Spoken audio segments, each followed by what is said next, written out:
Hi guys, so today's video is going to be a list of some of my anticipated releases in the young adult fantasy genre for the year of 2019. Every single one of my anticipated releases for this video I actually have done a review for. They all happen to be book one in a series, so all my anticipated releases are going to be sequels. So if you're interested in hearing more about the books, I will have all of my reviews linked down below. I just realized that I flat out lied. One of them, the one I'm probably the most excited about, is actually going to be a book 3 in the series, and that would be The Arc of the Scythe. This is one of those books that I thought the premise sounded amazing. It takes place in the future where humankind no longer faces any threats except for the threat of overpopulation, and so there is a group of individuals known as scythes, and they go around and kill people to make sure overpopulation doesn't happen. That premise is so interesting to me. It's fantastical in that it's futuristic and it's not really real, but I suppose it's not actually fantasy, but I thought it sounded really morbid and really unique and interesting, and Neil Shusterman does such a fantastic job in both Scythe and in Thunderhead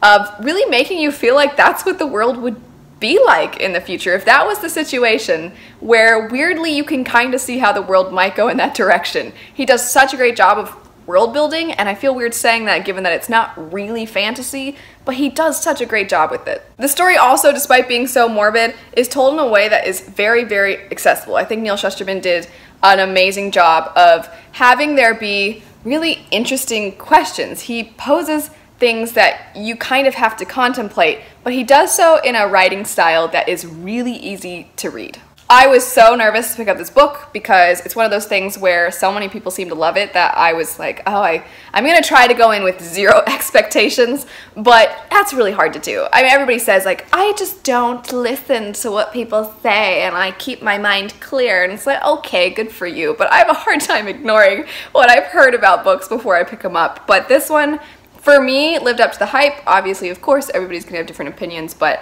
I absolutely loved it. I cannot wait for the third one, especially for those of you who read the second one. That ending.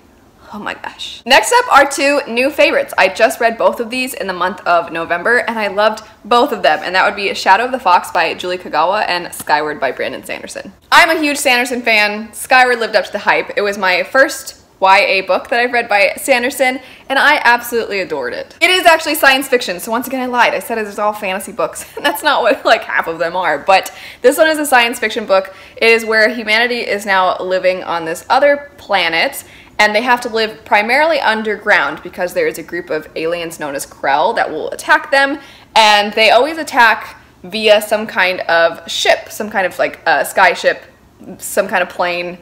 I don't know how to talk. The only means of defense then that humanity has are pilots, and our main character, Spencer, has this dream to become a pilot. She really, really wants to defend her whole, you know, livelihood. She really wants to make a difference. She wants to be a hero. She wants to be in the sky, and it was done so well. You feel for her character, but you also feel like you want to be a pilot. The pacing and the story is amazing. It is very fast-paced, and not in a way where you feel like you can't keep up. It's just done amazingly. You always feel like you're with the character, but the stakes are high, and Spencer is kind of she's a fun character because she has room to grow. I love seeing that in books. I think she does grow as the book goes on, and I can't wait for the sequel. The next book that I'm excited for the sequel for would be Shadow of the Fox by Julie Kagawa. Like I said before, I read this in the month of November with Skyward, and I loved it. I loved it. It was a little bit of a slow start. It was always interesting to me,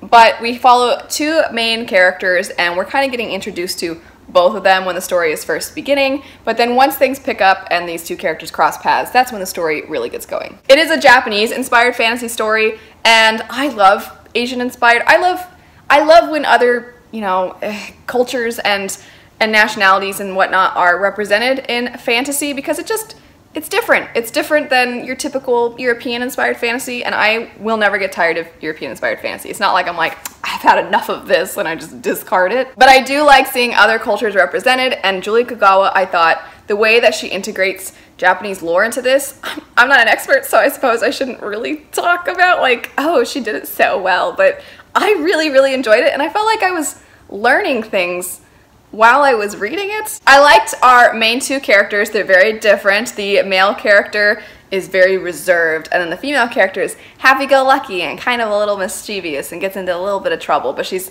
she's honestly quite innocent and naive. It's also a traveling story, so seeing how these two characters kind of have to come together through their expeditions is really fun to see. Plus there's some entertaining side characters that come along, and I really enjoyed it. I can't wait for the sequel. The next book whose sequel I'm really excited for would be Ash, Princess by Laura Sebastian. Our main character in this story was the heir to her kingdom, but her kingdom was conquered, and the people that conquered her kingdom decided to keep her alive and use her against her people. So they will publicly beat her if there is an uprising or anything of that sort. And so she has lived this life that is miserable, and she's finally given the opportunity to maybe start to try to help her people and to rebel, and she takes this opportunity. It's honestly not the most unique plot, but I couldn't put it down. I pretty much read this in one day. I stayed up late and finished it, and I really enjoyed it. I felt emotionally connected to the character and her struggles, and even though there were some tropes present in this that are kind of present in a fair amount of young adult books, it didn't bother me. I'm of the mindset that tropes are not negative necessarily, it's just which ones you like and which ones you dislike and how the author goes about using those tropes, and I thought she used them well, so I liked them personally. I enjoyed this book. I'm excited for the next one. Anyway, that is it for my anticipated releases of 2019 in the young adult genre. I just say young adult and not throw in fantasy because some of them weren't fantasy. Let me know what your anticipated releases are for the year of 2019. But anyway, thanks so much for watching. If you'd like to support me on Patreon, I will link that right over here, and I'll see you later. Bye.